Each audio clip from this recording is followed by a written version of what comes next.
نحمدہ ونصلی علی رسولہ الکریم اما بعد فاعوذ باللہ من الشیطان الرجیم بسم اللہ الرحمن الرحیم۔ اکثر لوگوں کی شکایت ہوتی ہے، کوئی واٹس ایپ پر رابطہ کرتے ہیں، پوچھتے ہیں کہ حضرت جی ہم عمل کرتے ہیں لیکن ہمارے عمل میں تاثیر پیدا نہیں ہوتی، کوئی فرق نہیں پڑتا۔ بعض حضرات شکایت کرتے ہیں کہ حضرت عمل ہم کرتے ہیں لیکن بڑے دنوں بعد جا کر اس کا نتیجہ جو ہے وہ سامنے آتا ہے، تو ہم چاہتے ہیں کہ بروقت جو ہے ہمارا کام مسئلہ جو ہے وہ حل ہو جائے۔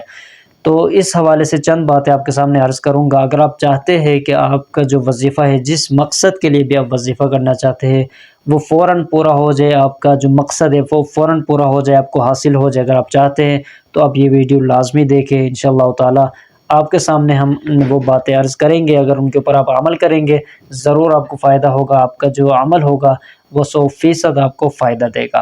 سب سے پہلی بات آپ نے یہ ذہن میں رکھنا ہوگا، جو آپ وظیفہ کرنے جا رہے ہیں وہ وظیفہ کسی ناجائز مقصد کے لیے نہ ہو، جائز مقصد کے لیے وظیفہ ہو، جس کی قرآن و حدیث میں ممانعت نہ ہو، اجازت ہو، وہ آپ کر سکتے۔ جیسے کسی بیماری کو دور کرنے کے لیے، اپنی صحت یابی کے لیے، یا کسی خاص جائز مقصد ہے اس کو آپ حاصل کرنا چاہتے ہیں تو اس کے لیے آپ کر سکتے ہیں۔ یا کوئی دشمن، ایسا دشمن ہے جو شرعی نقطہ نظر سے بھی آپ کا وہ دشمن ہے، تو اس سے اگر آپ بچنا چاہتے ہیں، اس کے شرور سے بچنا چاہتے ہیں تو اس کے لیے آپ کر سکتے ہیں۔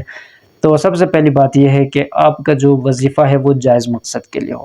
دوسرا نمبر پہ یہ ہے کہ آپ دیکھیں آپ نماز جو ہے پابندی کے ساتھ پڑھ رہے یا نہیں پڑھ رہے۔ 5 وقت نماز اگر آپ پڑھ رہے تو آپ کا مسئلہ حل ہوگا، ضرور ہوگا، آپ کا وظیفہ جو ہے وہ اثر کرے گا۔ اگر آپ نماز نہیں پڑھ رہے تو آپ کا کوئی وظیفہ اثر نہیں کرے گا، تو یہ آپ کی اپنی غلطی ہوگی۔ تیسرے نمبر پہ جو اہم اور ضروری بات یہ ہے کہ آپ نے جلد بازی نہیں کرنی ہوگی۔ جو بھی ہم وظیفہ دیتے ہیں ہم جلد بازوں کو نہیں دیتے، جو بھی جلد بازی کریں گے ان کو فائدہ نہیں ہوگا، نقصان ہوگا۔ وہ یہی چاہتے ہیں کہ ہم آج وظیفہ کریں، کل ہمارا مقصد پورا ہو جائے، یہ کبھی بھی نہیں ہوتا۔ اگر آپ کو ڈاکٹر کوئی دوائی دیتا ہے، وہ 1 دن 2 دن 3 دن تک آپ کو اثر کرتا ہے، جا کر تیسرے چوتھے دن بعد آپ کی طبیعت ٹھیک ہوتی ہے، لیکن اگر ٹھیک نہیں ہوتی تو آپ دوبارہ ڈاکٹر کے پاس جاتے ہیں، وہ اس سے تھوڑی تیز دوائی جو ہے، اگر پہلے 200 گرام کی دوائی دی تھی اب وہ 500 mg کی آپ کو دے گا، پھر وہ آپ کے طبیعت کے لیے وہ مؤثر ہوگی، وہ آپ کی طبیعت جو ہے اس سے ٹھیک ہوگی۔ بالکل اسی طریقے سے اگر آپ وظیفہ پہلے کر رہے ہیں تو آپ دیکھیں کہ وظیفہ جو ہے وہ کس قسم کا ہے۔ اگر وہ زیادہ پاورفل طاقتور وظیفہ نہیں ہے، آپ کا مسئلہ جو ہے وہ زیادہ پاورفل ہے، طاقتور ہے، تو آپ کو وظیفہ بھی جو ہے وہ طاقتور اور پاورفل لینے کی ضرورت ہے۔ تو اب یہ دیکھیں اور یہ پوچھیں، معلوم کریں کہ آپ کا وظیفہ کس طرح کا ہے اور مقصد جو ہے وہ کس طرح ہے۔ لہٰذا یہ بات آپ سامنے رکھیں گے۔ آپ اگر دیکھیں، اگر آپ کا مقصد جو ہے وہ زیادہ مضبوط ہے اور زیادہ لمبا ہے اور آپ کا وظیفہ جو ہے وہ مختصر ہے، پھر بھی آپ کو فائدہ نہیں ہوگا۔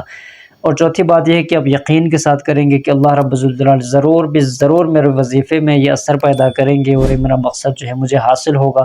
یقین جتنا آپ کا پختہ ہوگا، ارادہ جتنا پختہ ہوگا، اتنی جلدی جو ہے آپ کا مسئلہ جو ہے، آپ کا کام وہ جو ہے حل ہوگا، آپ کا مسئلہ حل ہوگا انشاءاللہ تعالی۔ ایسی کوئی بات نہیں ہے کہ آپ کا وظیفہ اثر نہ کرے یا آپ کا مقصد جو ہے وہ پورا نہ ہو، ضرور ہوگا، لیکن کچھ وقت ضرور چاہیے ہوگا۔ تو ان باتوں کو آپ سامنے رکھتے ہوئے عمل کریں گے انشاءاللہ تعالی ضرور فائدہ ہوگا۔ امید ہے آپ کو یہ باتیں سمجھ آ گئی ہوں گی۔ اس کے علاوہ اگر آپ کو کوئی اور مسئلہ ہے تو آپ ہم سے پرسنل میں پوچھ سکتے ہیں، انشاءاللہ تعالی آپ کو بتا دیا جائے گا۔ السلام علیکم ورحمۃ اللہ وبرکاتہ۔